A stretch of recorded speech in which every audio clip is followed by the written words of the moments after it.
سماج کے اندر کچھ لوگ ایسے بھی ہیں، کچھ نوجوان لڑکے ایسے بھی ہیں جو اپنے باپ کو گالی دے رہے ہیں، اپنی ماں کو گالی دے رہے ہیں۔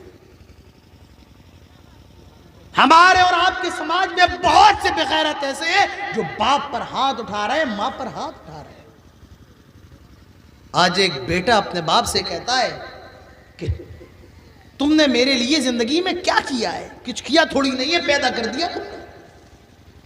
ایک بیٹی اپنی ماں سے کہہ رہی ہے تو کتیا کی طرح بھونکتی کیوں رہتی؟ یہ ہمارے اور آپ کے سماج کا حال ہے۔ میرے بھائیوں، ماں باپ کون ہے؟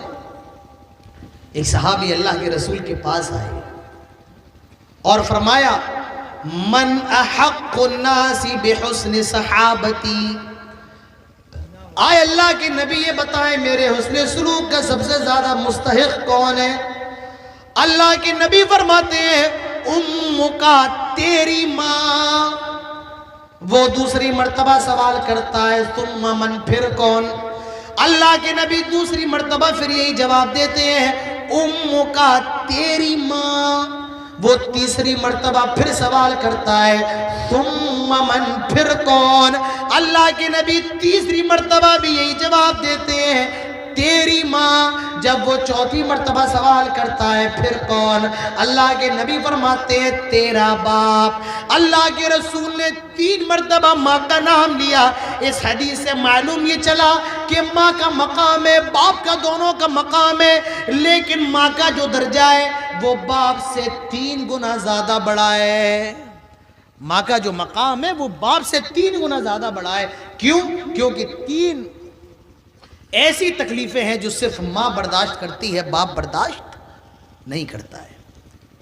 جی ہاں میرے بھائیوں، 3 تکلیفیں ایسی ہیں جو صرف ماں برداشت کرتی ہے، باپ ہرگز برداشت نہیں کرتا ہے۔ قرآن اٹھائیے، اللہ تعالیٰ فرماتا ہے وَوَصَّيْنَا الْإِنسَانَ بِوَالِدَيْهِ إِحْسَانًا حملته أمه كرها ووضعته كرها وحمله وفصاله 30 شهرا۔ اللہ تعالیٰ فرماتا ہے آئے لوگوں، اللہ تعالیٰ تمہیں وصیت کر رہا ہے وَوَصَّيْنَا الْإِنسَانَ بِوَالِدَيْهِ إِحْسَانًا، اپنے ماں باپ کے ساتھ حسن سلوک کرو۔ میرے پیارے بھائیوں، اللہ تعالیٰ اس آیت کے اندر کہہ رہا ہے کہ اللہ نے یہ فیصلہ کر دیا ہے، تیرے رب نے یہ فیصلہ کر دیا ہے، اور اس آیت کے اندر کہہ رہا ہے اللہ تعالیٰ تمہیں وصیت کر رہا ہے۔ اللہ تعالیٰ یہ نہیں کہتا ہے آئے میرے بندوں میں تمہیں حکم دے رہا ہوں، نہیں فرمایا آئے میرے بندوں میں تمہیں وصیت کر رہا ہوں۔ اور میں آپ کو نکتہ بتاؤں میرے پیارے بھائیوں، وصیت کا درجہ حکم سے زیادہ بڑا ہوتا ہے۔ وصیت کا درجہ حکم سے زیادہ بڑا ہوتا ہے۔ آپ کا باپ اپنی زندگی میں وصیت کر کے جائے کہ میرے مرنے کے بعد نفلی روزہ رکھنا ہے، میرے پیارے بھائیوں وہ نفلی روزہ رکھنا واجب ہے۔ اگر آپ کا باپ وصیت کر کے جائے آئے میرے بیٹے میرے مرنے کے بعد تجھے میری طرف سے قربانی کرنا ہے، تو بیٹے کو اس وصیت پر عمل کرنا واجب ہے۔ اگر باپ یہ وصیت کر کے جائے آئے میرے بیٹے میرے مرنے کے بعد تجھے میری طرف سے حج کرنا ہے، تو یہ وصیت بندے پر واجب ہے، یہ وصیت اولاد پر واجب ہے۔ میرے پیارے بھائیوں، جب باپ کی وصیت انسان کی وصیت پر عمل کرنا واجب ہے، یہ وصیت تو اللہ تعالیٰ کی ہے۔ اللہ تعالیٰ فرما رہا ہے ہم انسانوں کو وصیت کر رہے ہیں کس بات کی؟ وَبِالْوَالِدَيْنِ إِحْسَانًا، اپنے ماں باپ کے ساتھ حسن سلوک کرو، اپنے ماں باپ کی خدمت کرو، اپنے ماں باپ کے ساتھ خیر خواہی کرو۔ اور کیوں کرو؟ حملتہ امہ کرہا، وجہ بتائی جا رہی ہے۔ میرے پیارے بھائیوں، قرآن سے اچھا کلام دنیا کے اندر کوئی نہیں ہے۔ ماں کی خدمت کیوں کرو بتایا جا رہا ہے۔ حملتہ امہ کرہا، 9 مہینے تجھے تیری ماں نے اپنے پیٹ میں رکھا۔ کتنے مہینے؟ 9 مہینے۔ میں آپ کو یہ بوتل دوں اور کہوں آپ 1 گھنٹے تک بوتل ایسے پکڑے رہیے، آپ پکڑ لیں گے؟ آپ پکڑ لیں گے؟ نہیں پکڑ پائیں گے۔ کیوں؟ ایک حالت میں اس چیز کو زیادہ دیر تک پکڑا نہیں جا سکتا ہے۔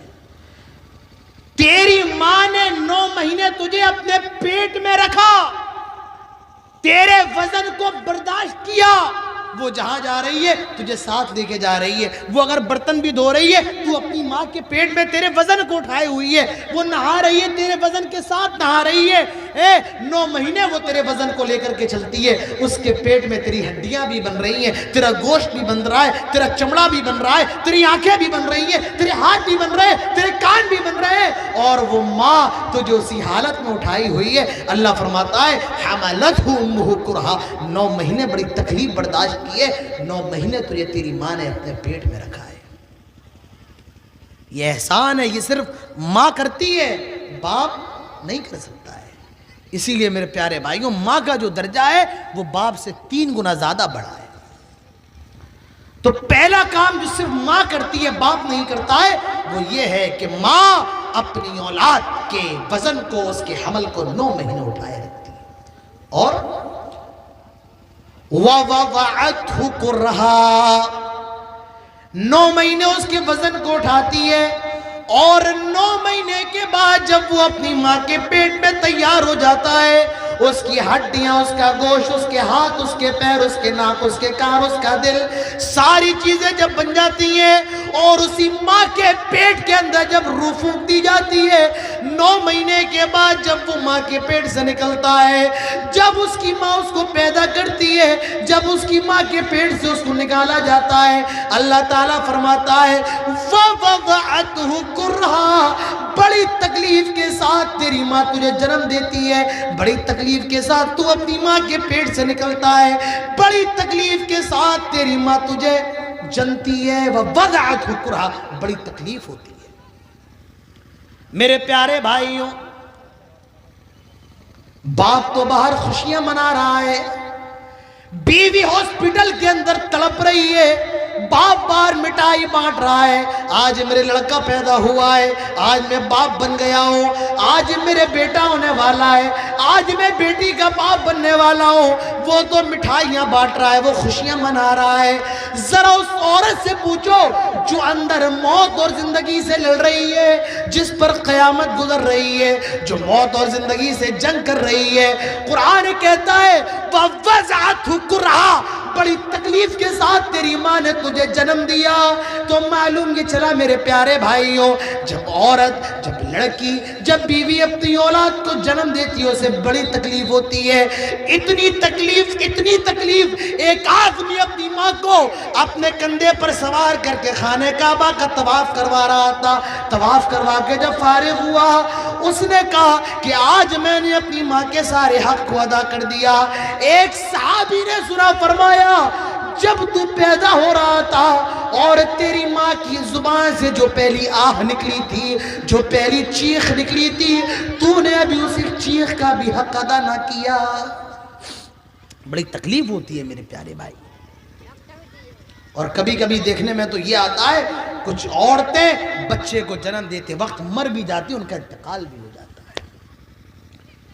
میرے پیارے بھائیوں، یہ ایک دنیا کے اندر ایسی تکلیف ہے، اللہ نے اس تکلیف کا ذکر قرآن میں کیا ہے۔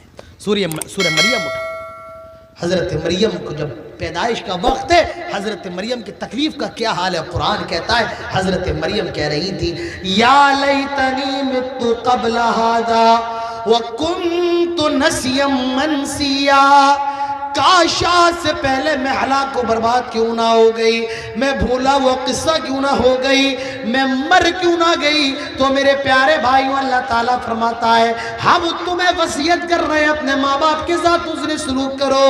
تیری ماں نے 9 مہینے اپنے پیٹ میں رکھا اور تجھے بڑی تکلیف کے ساتھ جنا، وَحَمْلُهُ وَفِصَالُهُ 30 شَهْرًا، اور حمل دودھ پلانے کی مدت 30 مہینے ہے، یعنی تیری ماں نے تجھے دودھ پلایا، یہ بھی تیری ماں کا احسان ہے۔ ماں کا احسان نہیں تو اور کیا ہے کہ ہمیں دودھ پلا رہی ہے۔ فرمایا گیا اگر عورت دودھ پلانے کا پیسہ اپنے شوہر سے مانگے تو شوہر کو دینا پڑے گا، کیونکہ اولاد جو ہے یہ باپ کی ہوتی ہے، ماں کی اولاد باپ کی اولاد ہوتی ہے۔ تو میرے پیارے بھائیوں، اپنے ماں باپ کے مقام کو سمجھو، اپنے ماں باپ کی عظمت کو سمجھو کہ ماں باپ کا مقام کیا ہے، ماں باپ ہوتے کون ہیں۔ آج ہم نے اور آپ نے ماں باپ کو جوتے کی نوک پر رکھا ہے. آج ماں باپ ایک روٹی کے محتاج ہیں. کوئی بیٹا ان کو ایک روٹی کے لیے پوچھنے کو تیار نہیں.